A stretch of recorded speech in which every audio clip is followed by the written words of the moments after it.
Hello, everybody, and welcome to another episode of Dive Cuts. It is Tuesday, October 14th, 2025, and again, we are the only niche podcast that I'm aware of. Maybe there are other people who are doing this just as haphazardly as me, but we are slavishly devoted to Missouri Tigers basketball. I'm Matt Harris. If this is going just a little bit awkwardly, that's okay. I'm just filling in. I'm for the MC who's normally here, Sam Snelling. If you're wondering where that guy is and why his capable hands are not here, well, he is on vacation. He's allowed to apparently leave the St. Louis metro area with his wife, Allie, to celebrate their anniversary. They are in Seattle. I hope at some point they are tasting fine brews in Ballard. I know I told them a good place to go get fresh oysters. That seems like something they should do. And just in general, they should walk around and enjoy the fine Northwest Citadel and all it has to offer. So, if you can't tell, it falls to me to oversee this entire affair. We've got Matt Watkins. He is to my left, probably, hopefully the same way on your screen. We're going to sift through some bits of TID. That includes some preseason forecasts. We're going to talk about some All-SEC team snubs. Matt has been diligently rolling out awesome player previews over at Rock M Plus. We're going to kind of talk about some of his insights from those. And then we'll throw in some recruiting tidbits at the end, mainly how we're waiting on one decision to wrap up the 2026 class. And if you can believe it or not, in about 12 days, we're going to have real basketball. And in 3 weeks, the games start counting. So let's stop joking around. Let's have me quit fumbling this badly. And let's introduce Matt Watkins. Matt, how are you tonight from fine St. Louis? I'm doing good. It's not quite basketball weather yet here, but hopefully soon enough. That's what we're all hoping for here. I know things are going well because I went to go just try and find the SEC preseason poll, and we're awash in just all kinds of cut-ups from SEC Media Days, which started today. Missouri had theirs, I think, yesterday for the local writers. They head down. The team heads down to the south. I think they're in Atlanta or Birmingham. I can't remember which one for the conference-wide ones. But people are talking about teams. We're talking about prognostications. You can kind of feel like there's actual tangible information that has to get discussed. For us, we're going to start with the always fun things, something that I think is kind of up our alley, and that is preseason polls. On Sunday, we got kind of our annual gift for those of us who've been paying attention to this stuff for far too long. It's the wonkery that we all love. It's Kim Palm's ratings dropped on Sunday, I believe. Missouri, I don't think, to our surprise, was 28th in those ratings. They were 8th in the SEC pecking order. They are predicted, based on Pomeroy's model, to go 20-11 overall, 9-9 in SEC play, which is pretty much in line with other predictive models at this point. I don't necessarily know that I was completely caught off guard, but Matt, I'll start with you. Were you sort of surprised or not surprised at where Missouri landed in Pomeroy's ratings, which I'm going to pull up now for the video edition that's going to go on YouTube. We are not doing this live. We are recording this, and it will go up in a little bit, but I will put this up, but I'll let you start kind of sharing kind of your thoughts on the matter. Yeah, I wouldn't, at least as far as Mizzou's concerned, I wasn't really surprised. And I think a big part of that is that perhaps more than any other sport, we are blessed with a number of data forward sites and sources that allow us to do our jobs better. And Ken Pomeroy is obviously the OG of data analytics and college basketball. He was the first one to have a data efficiency website. So his rankings always matter. They're the gold standard, but they're also the last to come out. Yeah. Bart Torvik, another good source who also has one of his sources now in the NCAA committee's hands when it comes to selection criteria. He has his rankings up in April, May. So we have a pretty good idea of where Mizzou's going to be. Evan Maya, another good source. We'll get to him later. His rankings came out about a month ago. Eric Haslam, a little bit later than the other two, but still before Ken Pomeroy. And they were all in the same area. So to see Mizzou land 28th when I think the others had them mid 20s to mid 30s, it's not a surprise. But, when you look at it from a non-data perspective, I think that's fair. You've done a very good job of tracking all of the human polls and analytic sites and sources, and where they are at seventh or eighth in the conference is about where everyone has them on Yeah. average. So, Yeah. as far as surprises go, no, I would say that's probably the least surprising place they could have been. The only thing that was moderately surprising, I think, with Ken's rankings, and I have pulled up the Southeastern Conference page here, is Florida 1. Not a shock. They're going to probably be, I think, as close to a consensus as you can get. Kentucky, probably as close to a consensus as you can get here. Tennessee, same thing. This is where the surprises start. And I think, for you and I, it's sort of heartening to see it in this sort of sense, because I think, especially for your model and PAR, which is based off kind of time weighting of BPR, Evan Maya's metric, to see Vanderbilt at 4 there, I think it is really sort of interesting there, especially because I think if you look at Vanderbilt's past couple of years, they're a lot like Missouri in that they've got some dodgy, some poor results in there, some low finishes in the polls that you think would normally act as a drag on their historic sort of like weighted data that goes into these things in the preseason. Vandy's 4th. So I think that was sort of a surprise to see them at that level. I don't think for you and I, it's a shock as much, just given what we know about their returning production and sort of the guys they have back. But to see Pomeroy's model, sort of validate that, in a sense, is nice. The one thing that is surprising is Ole Miss this high. I think, Ole Miss is a team that's probably been sitting, probably closer to 10, 11, 12 in a lot of models at this point. To see them up here is a little bit high, is a little bit of a surprise. Mississippi State, about a couple places higher than I would have thought. To me, the real surprise is to see Arkansas sitting here, particularly if you look at Arkansas's returning production. I think this is one of those things where you sort of get into the discussion about how you value prior season data as a base and as an anchor for you, because Arkansas's past couple of years in the regular season haven't been great. They've been a team that sort of atones in March, and they typically, have overperformed their seed line there. So it's really interesting to see Arkansas sitting there. They've been usually around 5 or 6 in a lot of these models. So I think to see Arkansas sitting behind Missouri at 9 is interesting.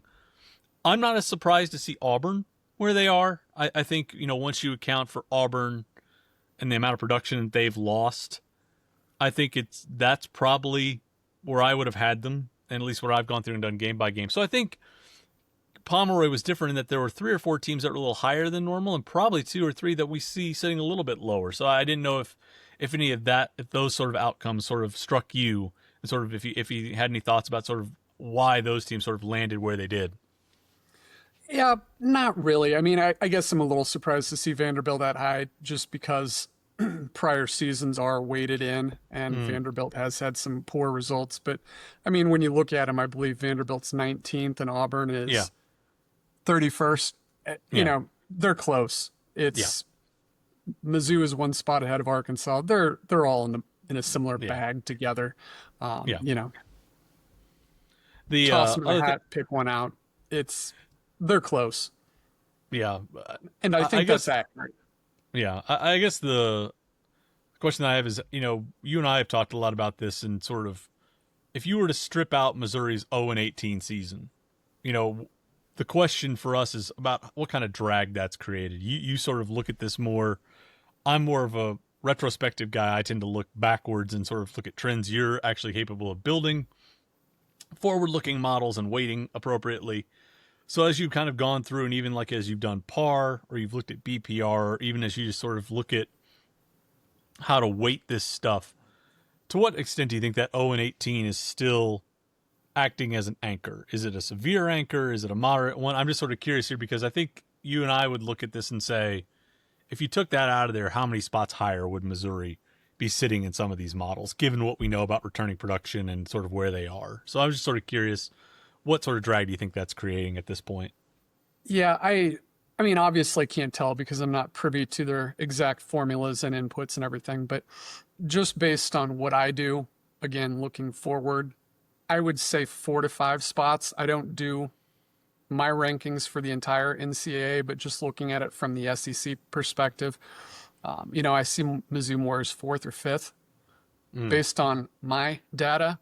which if you put them fourth or fifth here, they're upper 20s Yeah. as opposed to lower 20s, but give or take, and there's things to be said about, well, maybe I'm overweighting things and maybe I'm, underweighting negatives, but yeah, I mean, I think if Mizzou had a 500 record in league play and was like won 16 or 17 games 2 years ago, they would probably be in the high 20s this year.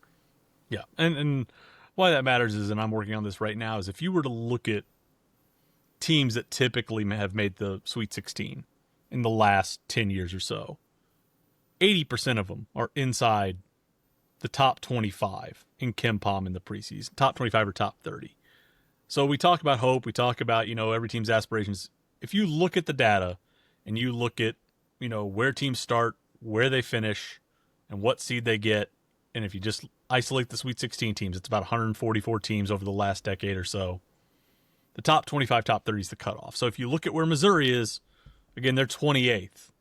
If you were to knock them up 4 to 5 spots, they'd probably be closer to that cutoff. And why I think that matters is that's probably 2 to 3 wins in the SEC's projection, which carries over to seed line. So I think that's the difference here is, if you're adding that 0-18 as sort of a historic weighting data, which will filter out as games come in throughout November and December, but as a starting point, maybe it muddies up a little bit sort of what you might expect from Missouri. And in your ratings, they're 4th or 5th. So I think that's sort of, to me, the question is, and we've talked about this last couple of years, how much have changes in the sport kind of impacted the way predictive metrics model this stuff on the front end and sort of acting as a baseline for us. So again, I don't think we're surprised at where Missouri sits right now. Honestly, I think if you were to say they were 7th or 8th, that's not bad. Which, consequently enough, Matt, we got the SEC poll on Monday. I am surprised. Usually they wait until everybody is gone through the ringer and talked to all the media. It's like the crescendo of media days is to release the poll and the all SEC teams. Well, no, they got that out of the way on Monday. I'm going to share my screen again. This came via email to beat writers. I am unfortunately no longer one, so I have to rely on Eli Hoff, who graciously tweeted this out. I'm going to put it up here on the screen if I can get it right now. Here we go. Missouri, as you'll see in a minute, was picked 7th by the SEC Mediarati. Usually beat writers, sometimes national writers get a vote, but as you can see, not a lot of surprises again here. Florida number 1, Kentucky number 2, Tennessee 3, Alabama 4, Arkansas 5, Auburn 6. That conforms with the broad consensus of metric models, national writers, even bloggers like us. Not a shock. What is kind of a surprise is to see Texas sitting in 9th. They've usually been in 7th. Missouri's been in 8th.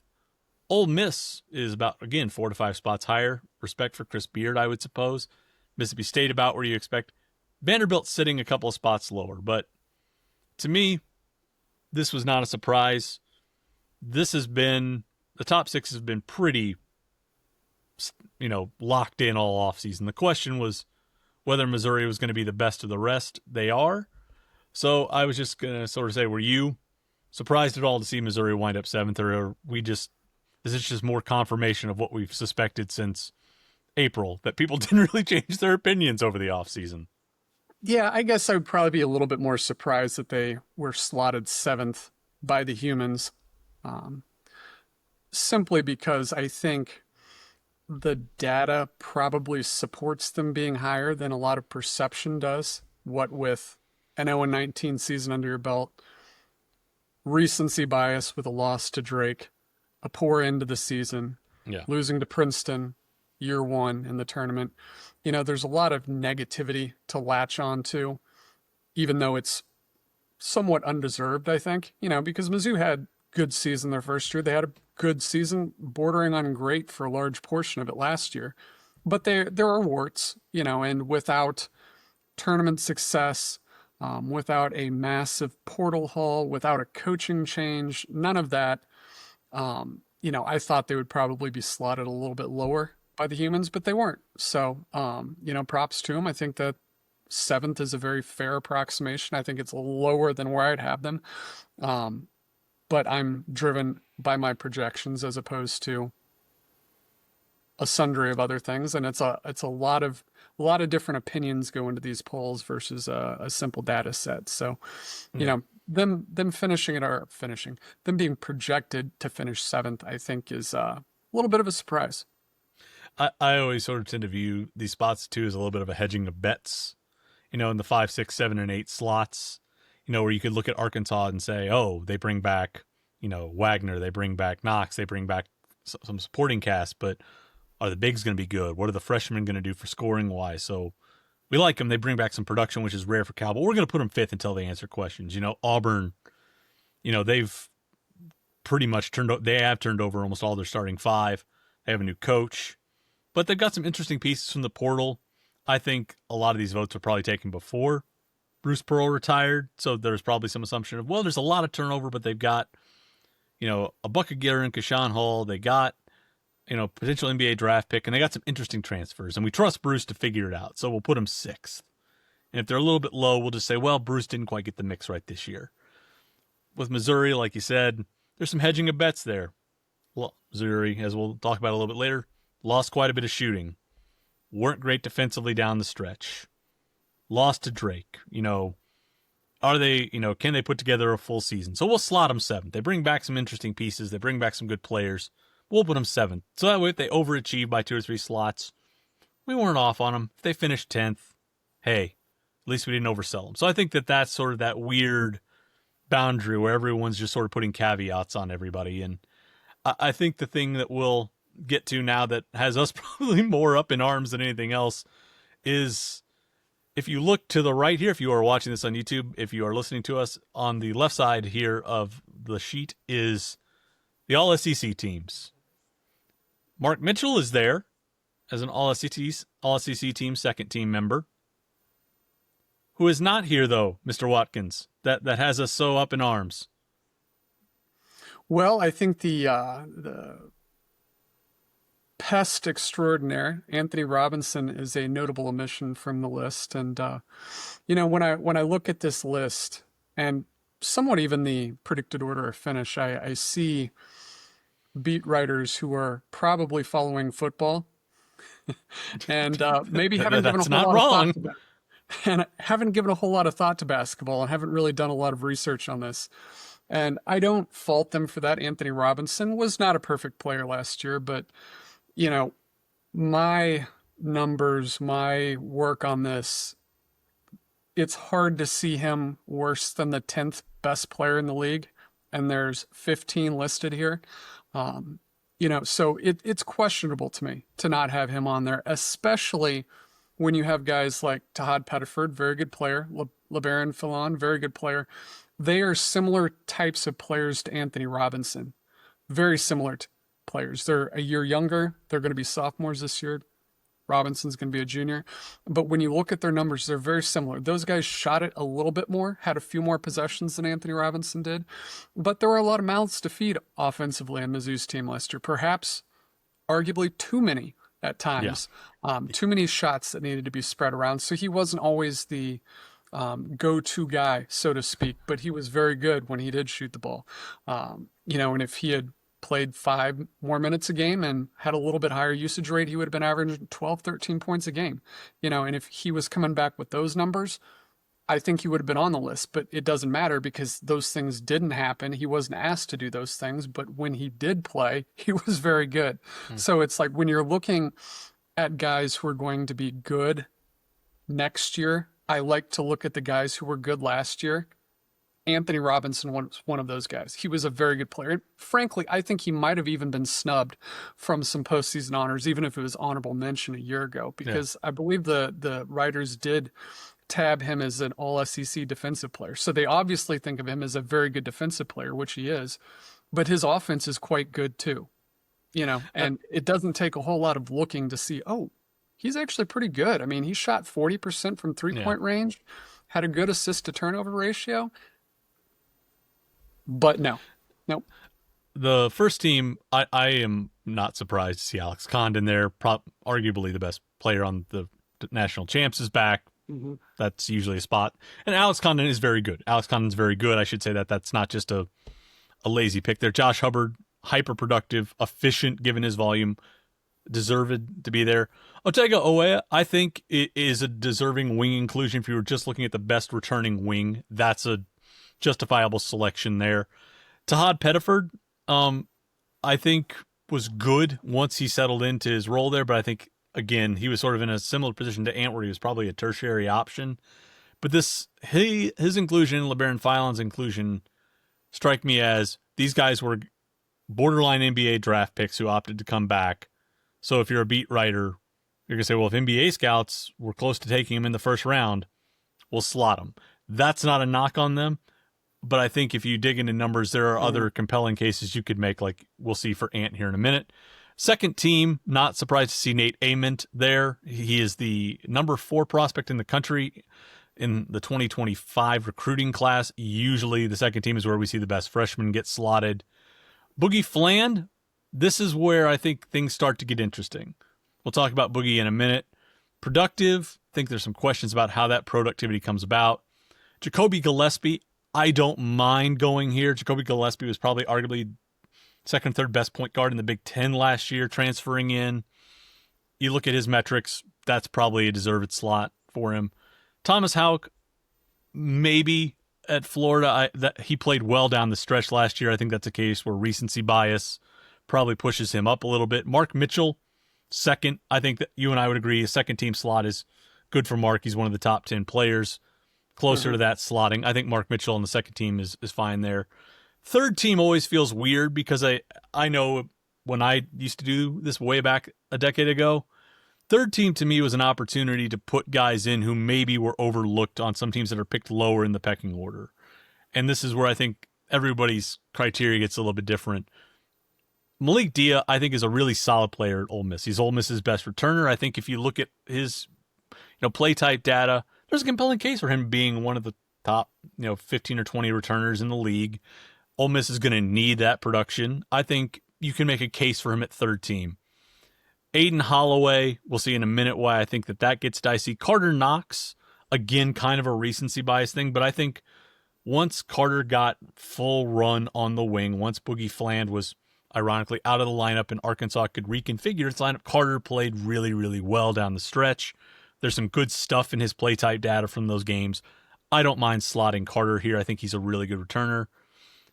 Jalen Lowe and DJ Wagner, I think, are where things get interesting. And this is where for our people who are, if you're watching this on YouTube, I'm going to stop sharing this screen. I'm going to pull up. It's not a pod unless we have an Excel spreadsheet, Mr. Watkins. So I'm going to share that right now.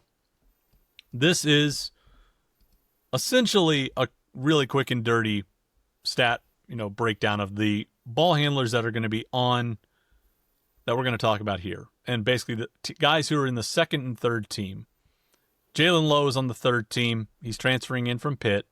He's at Kentucky. He's going to be Kentucky's starting point guard.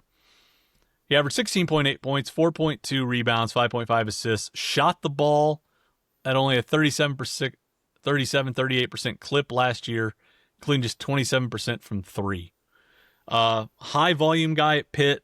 They really didn't have a lot of, secondary options. So when I look at Jalen Lowe's numbers, I see a guy who had to carry a crap load of offense, and shooting off the catch is not his thing that he has to do, but he had to do a lot more of it than he was required last year. His assist to turnover rate is actually really, really good.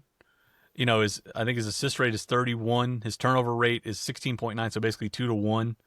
If you look at his steal and block percentage combined, it's 3.8%, which is really good for a guard. So if the knock on Jalen Lowe is bit of a chucker, bit of a volume guy, we can explain that because of the roster he was on. He's not going to have to do that at Kentucky. If you wanted to make a case for Jalen Lowe, I would listen to it as an all-SEC guy coming in. There's some okay stuff there to hang your hat on. Boogie Fland is next here. He averaged 13.5, 3.2, 5.1. Again, poor shooting percentage at 38%. Shot a average clip from three at 34%. To me, Boogie, even if you account for the injury, it's a mixed bag because he's a midi hunter. He loves to hunt pull-ups. He's a bit of a ball stop offensively despite having a 30% assist rate. The stock rate's okay. the question is, do you feel like Fland is a good all-around team player? I think there are good things that he does individually, but I think it's interesting that if you looked at Arkansas's efficiency metrics with him on and off the floor and after he got hurt, they got better when Boogie was out and they could move,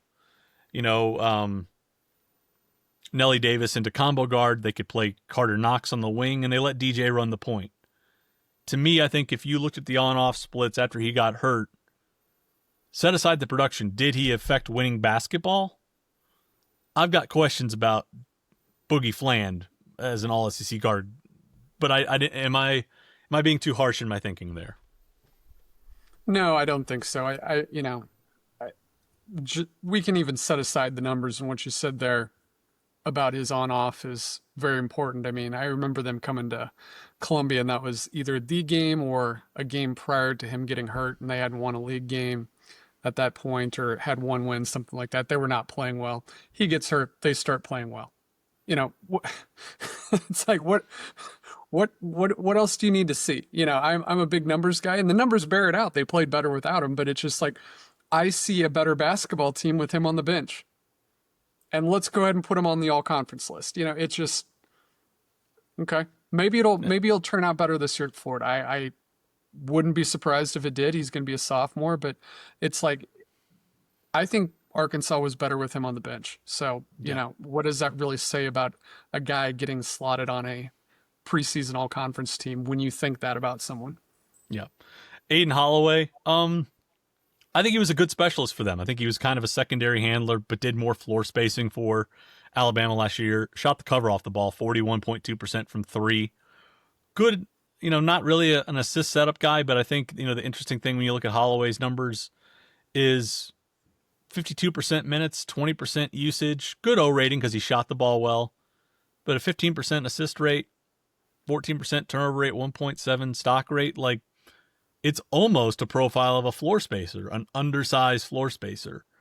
Uh-huh. And, he's not bad, as you can see down here, his BPR, is really, really good. His Bayesian performance rating from Evan Maya is second behind Ant. So I think it's interesting that I think you've got to kind of, if I were having to do it, I'd want to take a little bit deeper look at what he does as a team defender. But again, then you're talking about an undersized off-ball floor spacer who's going to have to move into an on-ball role this year at Alabama. I get why he's slotted there, but I don't know. I think if you're going to put a wing there with Carter Knox, I would have taken Aiden off there because he's not really a true combo guard. But again, that's because I actually believe these teams should resemble real basketball teams. DJ Wagner is on our list at 11 points, 2.7 rebounds, 3.6 assists, 40% field goal percentage, 30% from three-point range. DJ played a lot of minutes last year. He played nearly 86% of minutes, but usage rate, 20%. That's basically almost close to a role player. A 98 offensive rating, which is below average, 18% assist rate, 18% turnover rate, 1.8 stock percentage. I'm glad DJ's still around, that Cal's kept him, but there's not really a lot of compelling data here for me that he's going to be a guy who's going to be an all-conference level guy, because you know what else happened? Cal brought in 2 5-star freshman ball handlers who both love hunting jumpers and love playing with the ball in their hands. If you look at roster construction and you look at what DJ did last year on a team with kind of similar results, I don't see it. I just don't see. I'd have taken one of the freshmen over him. One of Arkansas's freshmen. He's fine. He's fine. Now we come to Ant. Not bad. He's just all conference. He's fine. He's a veteran guy, and we needed to have another Arkansas guy there. It's like putting Aiden Shaw on a preseason list. I mean, he's a fine player, but and I like Aiden Shaw. Don't get me wrong, but it's like no one would confuse him for a preseason all conference player. No, when he's a good player, but we're talking great players here. And I did see Aiden Shaw on the court last night for Boston College, so shout out to the Shaws. Good luck this year. We're rooting for you. But enjoy Harvard Square, guys. Enjoy it. I don't see it with DJ Wagner. Now maybe he makes a big jump this year. I will allow for that, but they're the preseason voters are Where the not touch is going to making- be for him. right. Where And the touch is going to be for that jump. when I look at the rest of this list, they are not projecting guys to what they can be this year, because if they were, Anthony Robinson. And this is where I think Ant gets hurt, because you talked about it before. 9 points per game, 3.1 rebounds, 3.5 assists, 48% field goal percentage, 40% from three. And this is where Ant kind of, I think, runs into trouble. He only played 55% of minutes last year, 56% of minutes if you're rounding up. 21.4% of possessions is solid, but it's rotational player usage. The offensive rating is really good at 120.3. The assist rate is solid at 25.6. You can ding him for the turnover rate, which is near 20. But then the thing that I think a lot of people that will hang our hat on is he was second in steals in the SEC last year, and he has a 6.0 steal plus block percentage. That's absurd for a 6'3" guard. Mm-hmm. He had the number 7 steal rate in the country. He grades out phenomenally if you look at Synergy's, data on defense, which you always have to take a grain of salt with. And then if you look at Bayesian performance rating, which is Evan Maya's way of kind of like doing a holistic player rating, he's 7 or almost 8 times better than your replacement level college player if you base it on BPR. And a lot of that's because of his defensive value. And this is where I think things get tricky, is how do you quantify defensive impact? I didn't have a chance or to prep to go look at on-off splits, but just watching Ant, looking at his base metrics, the argument for Ant Robinson is that he's arguably the best on-ball defender in this conference. He shoots the ball well possibly off the country. Possibly the country. So if you've got the best on-ball defender in the country, not on your all-SEC list, that's an oversight, a glaring oversight. And a guy with a 120 offensive rating. I mean, he's not just a defensive guy. We're not talking DJ Wagner's offensive numbers here. He had good offensive numbers. The thing that hurts Ant is he's going to commit at least 2 fouls a game that you can foresee coming. What's the first one? A hand check 75 feet from the rim. And then what's the second one? He's going to come back and hack someone. he's gonna bowl through someone's chest at some point. At some point. I would add that you can also count one. He's going to miss on turning a dribbler, get annoyed, come back, and try and poke the ball away from behind and get caught. At least one of those offenses will prompt Dennis Gates to call him over, put his arm around his shoulder, and say, Ant, we need to discuss the decision you just made. And he has a tendency to pick up 2 fouls early, sit for stretches, take himself out of the game. If Ant played 75% of minutes and had the usage rate you're talking about, he probably averages 12 to 13 a game? At least, yeah. And we aren't talking about this. So part of this is oversight on writers and folks not doing a deep sift on Ant and really understanding his defensive value. But part of it's also on Ant for decision-making and prudence. And you hope that's what he learns, and he has to learn it this year for this team to do what we think it's capable of doing and finishing a couple of spots higher. But I think allow me to retort, Matt. If go we're ahead. talking about decision-making, when I sift through the field goal percentages of these players, 37, 40%. If we want to talk about decision-making, let's talk about these terrible shots that they're taking. The best part is Ant's field goal percentage improved once he started taking pull-ups. Once they said, hey, Ant, we finally figured out that you attacking the rim out of ball screens, that's not as good as you just playing in one dribble pull-ups. Do that. Which I think is another thing that enhances his value. How many guys are elite pull-up shooters in the mid-range? That's a unique skill set to have. He shoots the ball well off the catch. Again, this is not to say any of these guys are awful. They're all solid players. I think, though, that if you really look at guys like Boogie Fland, if you look at guys like Aiden Holloway or DJ Wagner, there are contextual cases to make that Ant should be there. They should be off the list. We'll see. Ant's going to have plenty of motivation now come this season to make writers regret these votes. But I thought that was just sort of interesting to sort of look at here, because I think you really have to, it gets at, I think, the big process that we've sort of hinted around here of how do you assess players before the season? What process do you use? What criteria do you use? And, we'll see. I think they got it right with Mark. They got it wrong with Ant. But the nice thing is we've got, 3 or 4 months to figure out who winds up on the right side of this argument. So we'll see. The other thing that I wanted to get to as we sort of move through this thing, try and move through this thing as quickly as I can, is if you want to learn more about Ant's game, as Matt's talked about, you can do that over at Rockin' Plus. You can learn about a lot of players' games because over the past week, Mr. Watkins has been stellar debuting what I would say it was his summer project. His summer project of essentially over the past couple of years, we've done written player previews, which have combined text, charts, and video. Well, this year, Mr. Watkins said, I don't need Harris involved in any of this. I'm going to curate my own cut-up lists and walk you through every player on the roster, what they do well, what they struggle with, and what I think they have to do this year. They're awesome, and they are also free. If you come over to Rockin' Plus, click on them, watch them. They're on YouTube. They're fantastic. You will learn a ton. I only got through the Jacob Cruz one, and I feel better now as a result of it. It's just fantastic stuff that I think if you really, really want to have an interactive way of understanding how we watch film and how we assess things, it's also a great resource.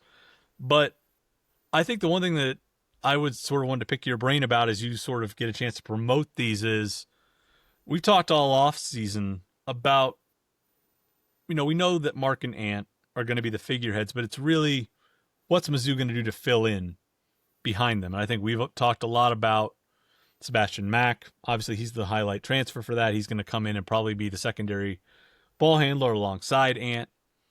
And then we talked about, I think, as I mentioned earlier, the supply of shooting. And there are 2 guys that I think are going to be relied on to do that, probably, among a slew of guys, Trent Pierce and Jacob Cruz. So I wanted to just take a couple of minutes to kind of cede the floor to you and kind of talk about how you went through evaluating those guys. And I figured we'd start with Sebastian Mack. I've written about him in the offseason as being, he's just a paint touch king.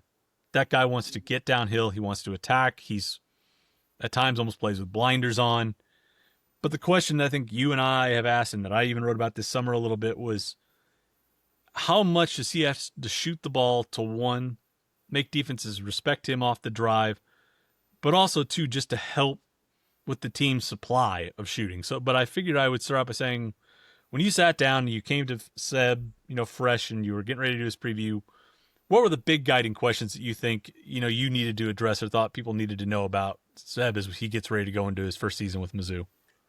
Well, I mean, I would assume that most of the Mizzou basketball fans are also Mizzou football fans. If I had a comparison for Sebastian Mack, it would be Ahmad Hardy. When you watch him play basketball, he plays like a running back. I mean, there's no real mystery to his game. His game is to get the ball in his hands, go to the rim. And he's going to go through contact. There's going to be bumps, there's going to be bruises, but he's getting to the rim and he's getting to the line. That's what he does. And he's done that for a team that is rugged, to use a judicious term. It's kind. For UCLA, Mick Cronin, it is not a work of art what they do. And he was pretty productive there. He didn't shoot the ball real well outside, but one thing I get into in the preview, it's not so much shot selection with Mr. Mack, which a lot of these players, it is shot selection, but with him, it's not so much. He's never really been worked with on his shooting form, and that's not surprising. Mick Cronin is not an offensive coach. Yes, he's put guys in the NBA, but he did not fix Sebastian Mack's shooting form. And it's mind-boggling to think of a good player like Mack who made it 2 years making the same mistake over and over again as a jump shooter. I shouldn't say over and over again. About 50% of the time he was making this mistake. But it's something I can guarantee you that the staff is working on with him, because this staff, although they have faults, shooting and teaching players how to shoot and shoot to the best of their ability is not one of them. And what I'm talking about is his feet. And Yeah. if you watch my player preview, we will discuss at length what is wrong with Sebastian Mack's feet when he's shooting jump shots. It's guaranteed that if you watch his feet and you listen to what I say, the film will prove it to be true, that you can tell if he makes or misses the shot by where his feet are. It's And one that's of those it. things. I think that's, I've spent the summer also kind of going through and looking at just reading entirely too many academic pieces about the kind of kinematics of jump shooting, and really it all starts at the base. Are you stable off the base? Is your foot position consistent? And are you getting good energy transfer upward? And it's true, if you watch Seb shoot, when the lower half is quiet, the results are dramatically better. And that's something that you coach, is how to come off movement or how to come off relocation and get your base established. We spend so much time talking about hand position, release point. Every good jumper starts from good, and not even like, and there's the old axiom of like square to the rim. You don't have to square to the rim. You just have to get a good, stable base that lets you elevate straight and keep your body elevated and erect through the shot. When Seb does that, the rest of the shot looks fantastic. I think his hand position, the way his elbow position is, everything else looks good from about the shoulder up, from about the shot pocket up. But it's how he transitions into that that's interesting. So watch that to see kind of how Matt breaks that down. Similarly, I think it's interesting, when we talk about Trent Pierce, because Trent Pierce, I don't think any of us would question his shooting mechanics. He doesn't explode into his jumper, but Except his tall, free throws. But that's another conversation. that's another but it can be the same conversation, because when I watch Trent, he's not an explosive shooter like vertically, but big guys don't need to be. But it's smooth, it's repeatable. How much did you go in with Trent and just sort of like trying to assess as much as you can on video confidence? Because I think that's something we've talked about a lot. Is that a focal point? It's all about Yips. confidence and aggressiveness, aggression. He put out arguably two or three of the biggest highlight plays of the year last year at the rim. And they had some pretty athletic dudes last year, but Trent Pierce can be that guy. It's just so often it's his passivity that is just, it's aggravating, because he has it, but you have to have it, at the same time. It's like you can have all of these tools, which he has, and have aggression, which he has sometimes, but then if you don't have the switch on, it looks really bad. And that's what he's got to work on, whether it's confidence, whether it's aggression. I'm not sure which of those two it is, but they work part and parcel. And however you can get those switches to flip at the same time in the same direction, that's the key with Trent. I think it'll be interesting to see what happens now that CY is gone. Because CY was a guy who was in his ear constantly about that, constantly trying to draw that out of him. And if you went to practice and got a chance to watch it, that was something that he was almost CY's special project. Well, that guy's in South Florida now, and Trent's a junior. And, I think the one thing that'll be interesting is how much can that be internally motivated now for him? Because there's an opportunity here for him. The wing rotation, not quite settled right now. I know we want to see Honor Batang break out, but there's some opportunities on that wing if he can step forward. Mark's probably ensconced at the 4, but you want to be that backup guy at the 4. It's there. There's a role there to probably be what, 4th, 5th in the rotation at this point. So. That's where I had him. Yeah, and that's what you want to see. He's got all the tools. He's got all the physical abilities. Can he put it all together this year? Because if he can, I think he elevates that roster and he gives them a really unique jumbo wing that few teams in the SEC have. Similarly, I think the last guy we'll talk about is Jacob Cruz, who we think caught more flack than was necessary for long stretches last year, but quietly put together a really nice end of the season offensively. And so I was just sort of curious, as you watched back over Jacob's film, just what stood out to you about maybe the before and after, as you watched him down the stretch, and just in general, what do you think emerged with him over the course of a year? How did Well, his I sort will of say acclimation during the go? preview, I dropped the term primacy bias, which I think was at play with Jacob Cruz. He came in as a 40+% 3-point shooter the year before, got off to a slow start. People are like, this guy sucks. He can't make a shot, which was true. He couldn't make a shot. But when you're a shooter, that's all you get to do. That's where your value is as a shooter. It's like being a relief pitcher. If you come in to get 3 outs and you give up 2 hits in a row, you suck. That's the same deal as it is as being a 3-point shooter. But as the year went along, he got better. And I believe he was shooting something like high 30s, Yeah. 40% the last 10, 12 games of the On season. good On a volume, too, pretty about 3 or decent, 4 per game. pretty decent volume, yeah. So I think with him, unlike Sebastian Mack, it's more of a matter of shot selection. And I walk through that in pretty great detail about what type of shots he needs to be taking. And frankly, the shots he's good at are probably going to be the ones that are available there this year. Last year, I think he was a victim a bit of being Jacob Cruz, Caleb Grill's understudy in the offense. And Caleb Grill is an elite shooter off of movement, or at least he was last year. So they had him running off of all manner of screens. I mean, the guy he was running a marathon every time down on offense, just going all over the place trying to get open. And if he got it, he'd shoot it. Jacob Cruz isn't that good at that. And yet that's the position he'd come in and play. And a lot of those same plays were run for him. That's not really how he shoots the ball that well. He's 6'8". He can shoot over most guys. Let him spot up, and he's really good. Just camp him out on a wing or a corner, pass him the ball when the defense sags in. He's going to make it. And that's what I think he needs to focus in on this year, as well as the team, knowing that that's where his strengths are.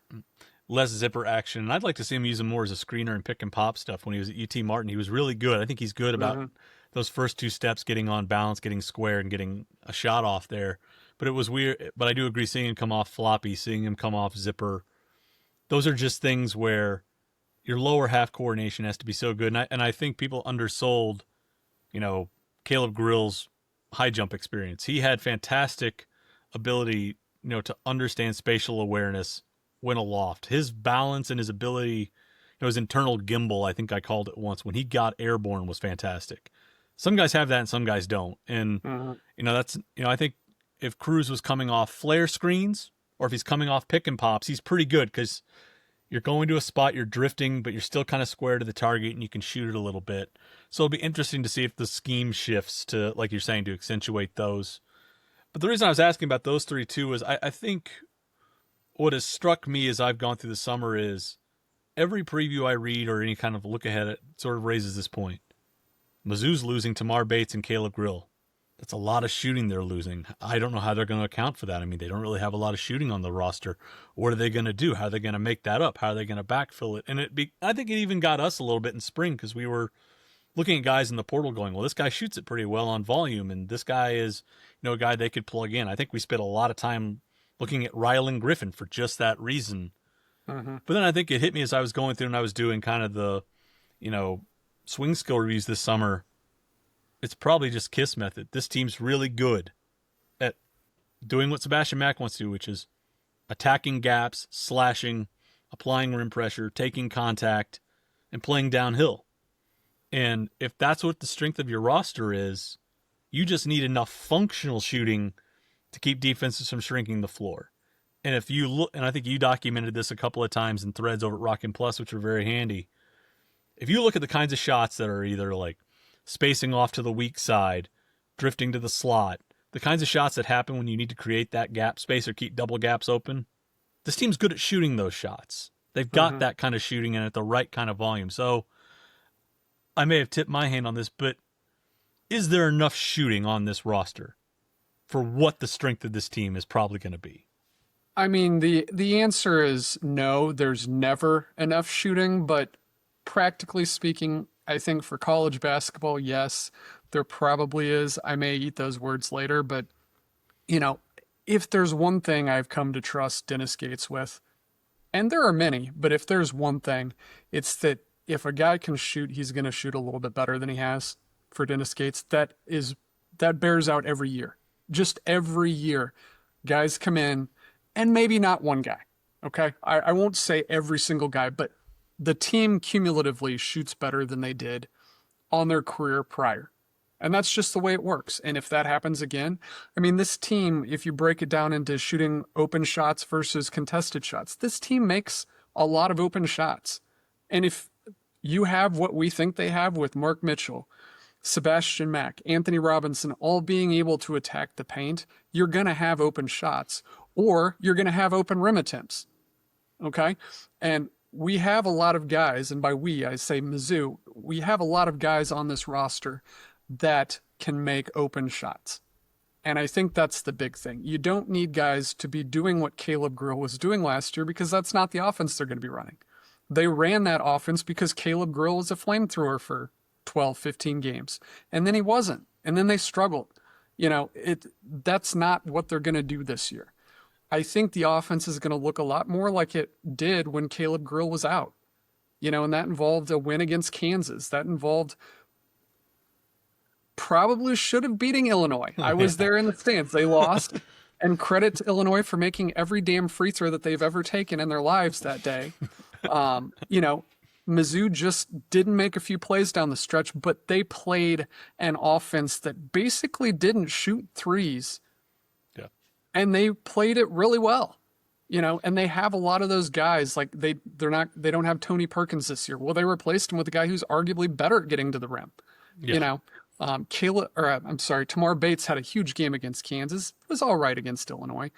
You don't have that, but you have a better Anthony Robinson this year. You have a Javon Porter instead of Josh Gray.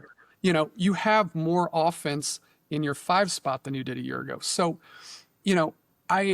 I think they're going to be okay. I may regret saying that, but I don't think they would be okay with what we may have initially thought that they would have this year if we just look at everyone's career percentages. But I think where it will ultimately end up, they will be okay. The one thing I'd say is if somebody goes to Rockin' Plus and looks up Caleb Grill stuff, they changed the offense, clearly. They put in more zipper action. They put in more floppy action. They built in more flare screen stuff for him as a screener. They made mid-season changes to accentuate that heater for him. And I think a lot of people, about the time they tuned in and clued into Missouri being very good, just assumed, oh, this is what Missouri has done all year. I think writers and national folks who sort of tuned in said, oh, yeah, well, this is just what Missouri does night in and night out. They hadn't done that for the first 14, 15, 16 games of the season. And then, Caleb sort of hit a slump over the last 5 to 6 games. And, as we've written about and talked about, I think by then the offense had contorted itself to so harsh of a degree that they couldn't really revert back easily. But that was not how Missouri started the year. I think when I wrote midway through last year, the big deal was that they were like changing the kind of screens they were running in their base offense. But they were still running modified Princeton sets and then 5 out with high pick and rolls. It wasn't until Caleb caught, really on after that game against Kansas and came back that they changed things up. So I think you kind of have to set aside that version of Missouri, like you were saying. And the last thing I will say on this is, again, go to Rockin' Plus, go look at the previews. They're free. They're fantastic. They are one of the main reasons why we love having the video technology we do is we can finally let you into our broken minds, see what we see when we watch basketball games. You'll come away better for it, and I think you'll understand way more context and nuance around how these guys play. And it really does matter once the season gets started to have those sort of visual references in your head, because over time it does add up and you begin to notice these trends, notice these tendencies they have, and it makes watching the game way more enjoyable because you can start to see kind of how guys get to their spots, the kind of actions they like, the kind of touches they like. It just makes your ability to watch a game, I think with a little bit, hopefully slightly lower pulse rate, feasible. So get on over to Rockin' Plus, check those out. Matt's put in a ton of great work on them. Big shout out to Levi Hutmacher too, who produces our podcasts, but has also helped get those ready for public consumption. So please, again, check them out.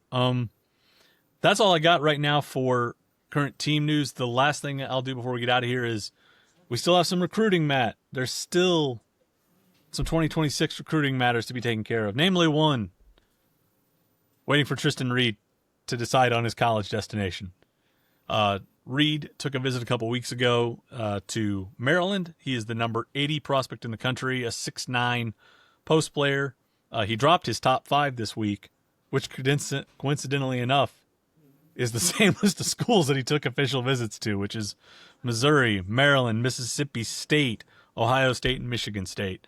We're waiting to see where he's going to go. It's gone kind of dark there. I think there's confidence on Mizzou's side about where they stand, but it looks like Michigan State may be filling its slot that he would normally take. Who doesn't look like Maryland or Mississippi State might be the destination. So that leaves it as a potential 3-team bake-off with Missouri, Ohio State, maybe Maryland if they get into that, if they need a big, but we'll wait and see. Once Reed decides that will be it, it will be curtains for the 2026 class. Assuming Reed picks Mizzou, that'll be a top 10 class that they will sign. And then we'll turn our attention to 2027. And I'm already... But wait, there will be portal in between. Hopefully not a lot of portal in between. If you believe Dennis Gates, what he said on Monday, which made us very happy, you don't build championship rosters through the portal. You build them through recruiting, retention, developing a core, and second-year gains. It was basically catnip for anybody on this podcast. So Dennis Gates, hopefully, we'll just be shopping for role players in the portal. Just some specialists, a couple specialists or two in the portal. Maybe a big shooter to come in and help out Honor Batang and Aiden Chronister. Hopefully it won't be too big of a portal overhaul this spring. But Watkins, is there anything I omitted? Anything I failed to bring up in what is probably one of the longer podcasts you and I have done together? No, I don't think so. Mizzou plays next Friday. K-State, 9 o'clock at home. $10 tickets. $10 tickets. Buy them. Show up. Hopefully they'll beat the crap out of Jerome Tang's crew, which I think probably paid more for its roster than Missouri did. But second year in a row that they meet PJ Haggerty in the first televised game. Hopefully, how about that for news? I mean, hopefully PJ has a worse outing than he did last year against them. Hopefully things go better for Mizzou in that matchup. But that's all I got here. I think Sam is going to be back next week with a pre-recorded guest, and then we'll be back into Blake Level to wrap up the month to do our big SEC preview where we run through every team. Until then, make sure you come over to Rock M Plus, sign up. It's $5 a month. You get access to all our fun, nutty, wonkery stuff. You get access to the boards where you can come ask us questions, tell us we're dumb. It's all there for you, really, for a nominal fee. Make sure you're also going to Rock M Nation every day and checking out content as it goes up there. You can follow us on Twitter or on the social medias. I'm at MattJHarris85. Watkins is at Data Mizzou. I don't know what other plugs I have. I'm sure Sam will text me later saying I omitted something critical. But otherwise, thanks for joining us. We're glad you're here. Hope you enjoyed our catch-up this week, and we will talk to you all later. Watkins, anything again you want to add before you get out of here? Nope, Watkins out. All right, everyone. Thank you so much for joining us, and we are going to talk to you later. Bye. Thank you, everyone, for tuning in to Rock M Radio, a proud partner of Fans First Sports Network.